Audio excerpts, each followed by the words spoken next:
In the late autumn of 1095, a pivotal moment unfolded in the town of Clermont in central France. Pope Urban II, a man of great influence and strategic vision, had called a council of bishops and abbots. On the final day of this gathering, November 27th, he stepped out into an open field to address a massive crowd of clergy and common folk. He spoke with passion and urgency, delivering a speech that would echo across Europe and change the course of history forever. He painted a grim picture of the situation far to the east, in the lands that Christians considered holy. He described how Christian brethren in the Byzantine Empire were suffering under the brutal expansion of the Seljuk Turks, a powerful new force in the region. The Pope's words were carefully chosen to stir the hearts of his listeners.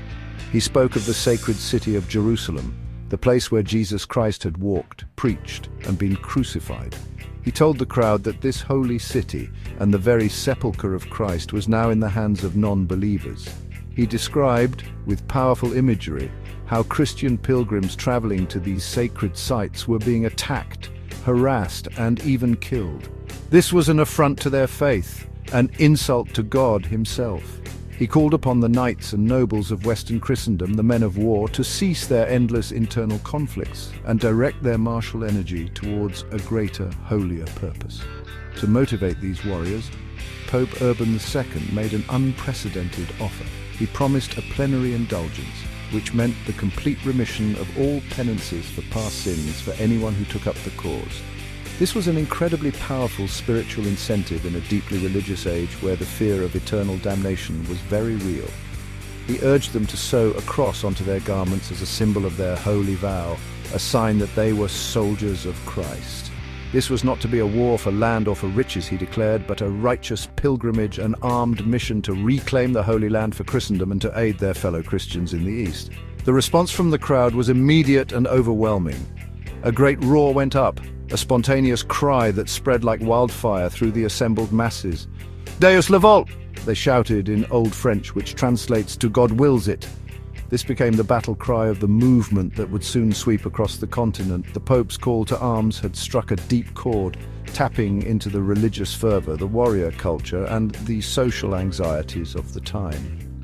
The idea of the First Crusade was born not in a throne room or a general's tent, but in a field in France, ignited by the powerful words of a determined Pope.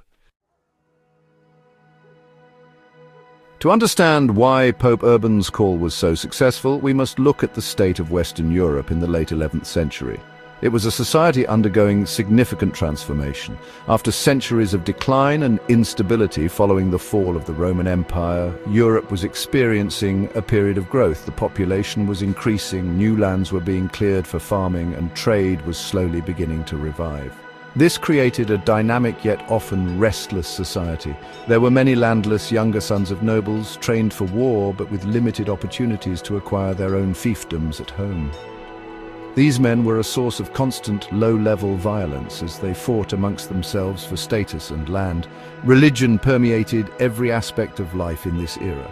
The Catholic Church, strengthened by a series of reforms known as the Gregorian Reform, held immense power and authority. The Pope was seen not just as a spiritual leader, but as a powerful political figure capable of commanding princes and kings. The concept of holy war was also developing. For centuries, the Church had tried to limit the violence of the knightly class with movements like the Peace of God and the Truce of God. Now it was channeling that aggression outward. The idea took hold that fighting for the defense of Christendom was not a sin, but a holy act, a service that was pleasing to God. Pilgrimage was another central pillar of medieval faith. Undertaking a long and dangerous journey to a sacred site, like Rome or Santiago de Compostela in Spain, was a common way for people to show their devotion or to do penance for their sins. The ultimate destination for any pilgrim was Jerusalem, the holiest city of all. The thought that this sacred destination was controlled by non-Christians and that pilgrims were being mistreated was deeply offensive to the European mindset. Pope Urban II cleverly merged the idea of a warrior's campaign with the spiritual quest of a pilgrim, creating a powerful new concept, the armed pilgrimage. This unique combination of factors created a fertile ground for the Crusade to take root. You had a surplus of trained warriors looking for purpose, a powerful and assertive papacy seeking to project its authority, a deeply ingrained culture of religious piety, and a developing ideology that sanctified warfare in the name of God.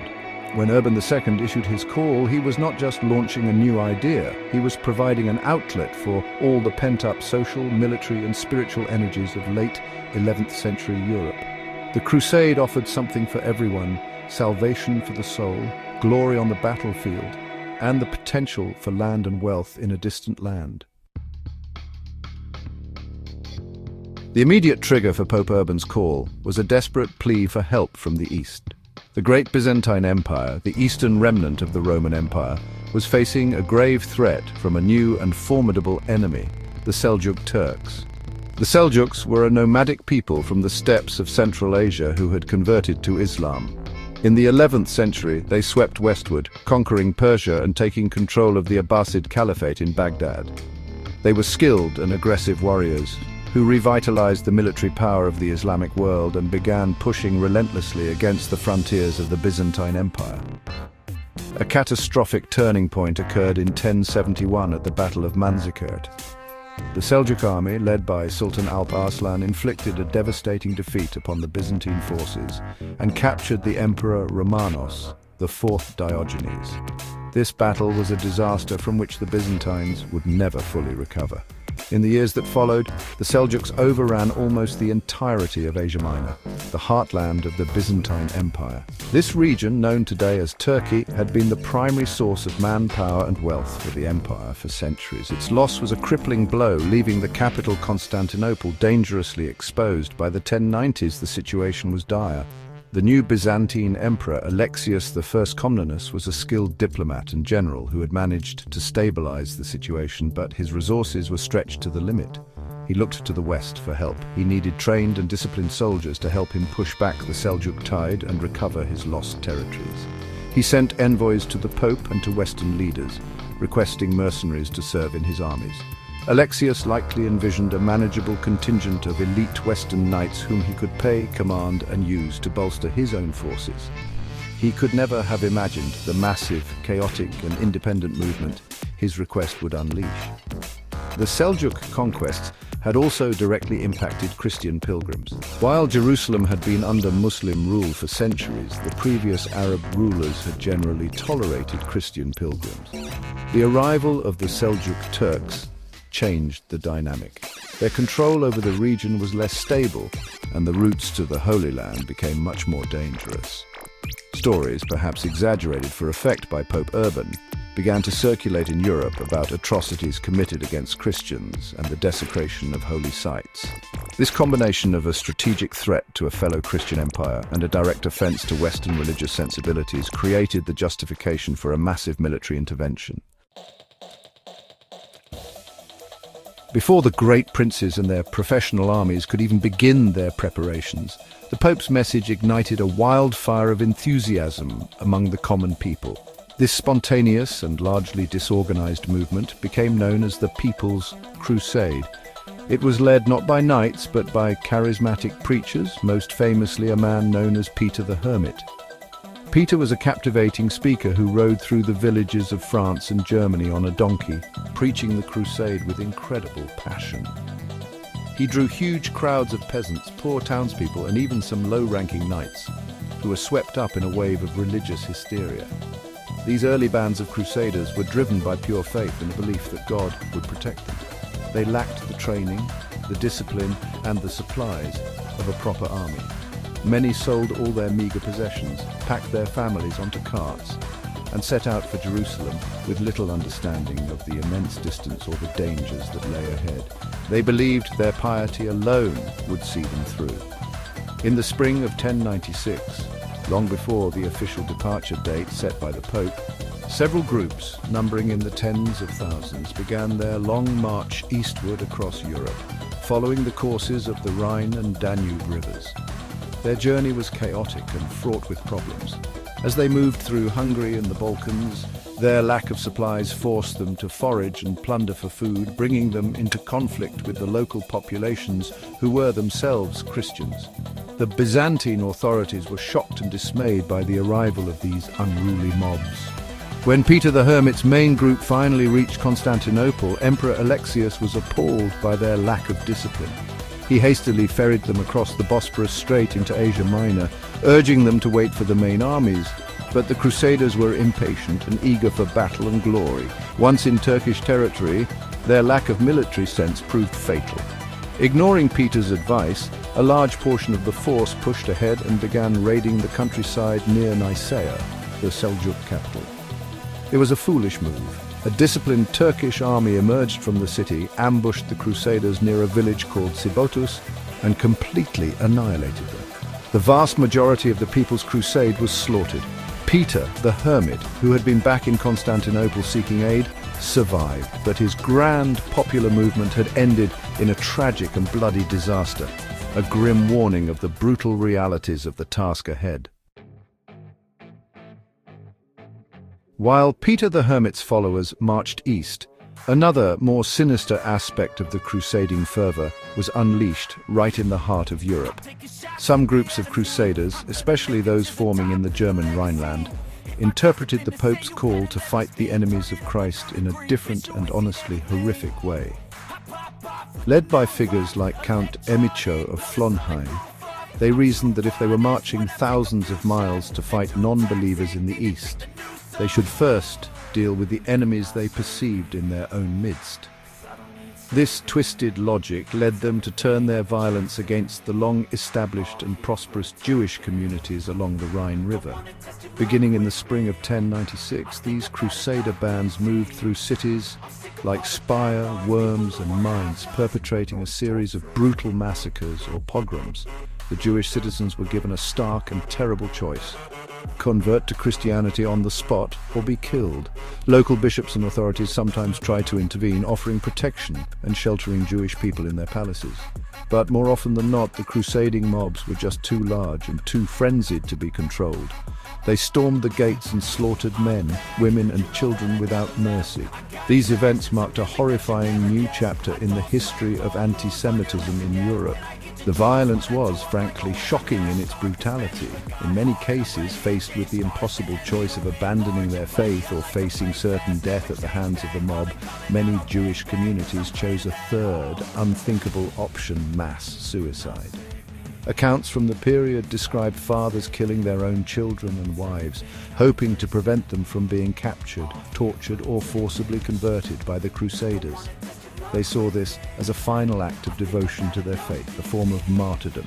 The Rhineland massacres of 1096 left a deep and lasting scar, creating a legacy of fear and mistrust between Christian and Jewish communities that would endure for centuries. It's important to note that these attacks were not part of the Pope's official plan. Urban II had called for a war in the East, not a persecution of Jews in Europe. However, his powerful rhetoric about fighting the enemies of Christ, mixed with the greed for the wealth of the Jewish communities and a pre-existing culture of religious intolerance, created a volatile mix. The pogroms demonstrated the dangerous, unpredictable power of the crusading idea. Once unleashed, religious fervor could be twisted and redirected in ways its originators had never intended, with devastating consequences for innocent people who had nothing at all to do with the conflict in the Holy Land. After the disastrous end of the People's Crusade, the real military force of the expedition began to gather. This was the Prince's Crusade, a far more organized and professional undertaking led by some of the most powerful nobles in Western Europe. Unlike the peasant mobs, these were armies of trained, heavily armored knights, supported by large numbers of infantry, archers, and logistical staff. There were no kings on the First Crusade. The monarchs of France and Germany were in conflict with the Pope, and the King of England was occupied with his own affairs. The leadership fell instead to a handful of mighty dukes and counts, each commanding his own contingent. These armies set off in the late summer of 1096, taking different routes to their rendezvous point in the great city of Constantinople. The force was immense, perhaps numbering as many as 60,000 people in total, including around 7,000 to 8,000 knights. It was the largest European army to be assembled in centuries. The sheer scale of the expedition posed enormous logistical challenges. Feeding and supplying such a host as it moved across thousands of miles of foreign territory was a monumental task. The success of the venture would depend not just on courage in battle, but on discipline, organization, and careful planning.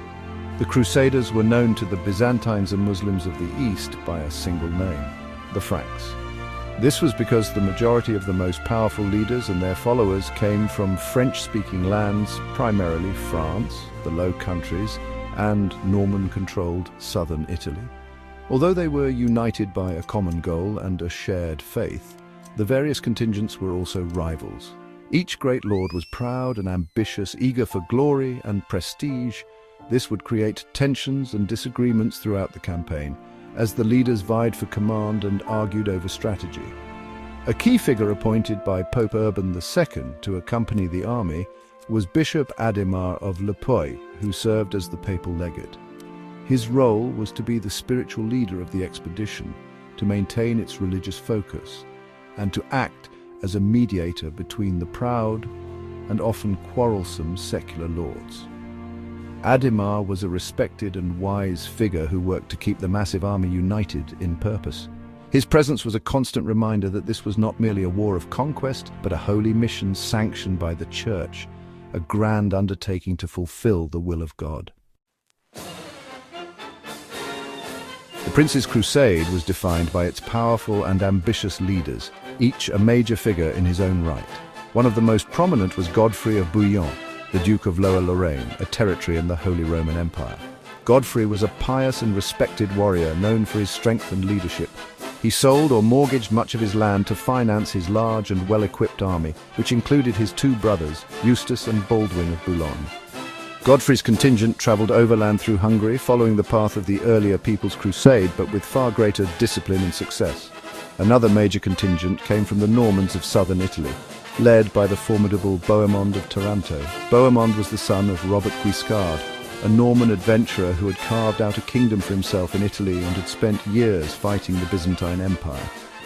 Bohemond was a tall, cunning, and exceptionally ambitious military genius. He saw the Crusade as a magnificent opportunity to win a principality for himself in the East, as he had been left with little inheritance at home. His motives were perhaps less purely religious than Godfrey's, but his military skill would prove indispensable to the Crusade's success. The largest and wealthiest army was led by Raymond of Saint-Gilles, the Count of Toulouse from southern France. Raymond was the oldest and most experienced of the leaders and had been one of the first to take the cross after hearing Urban's speech.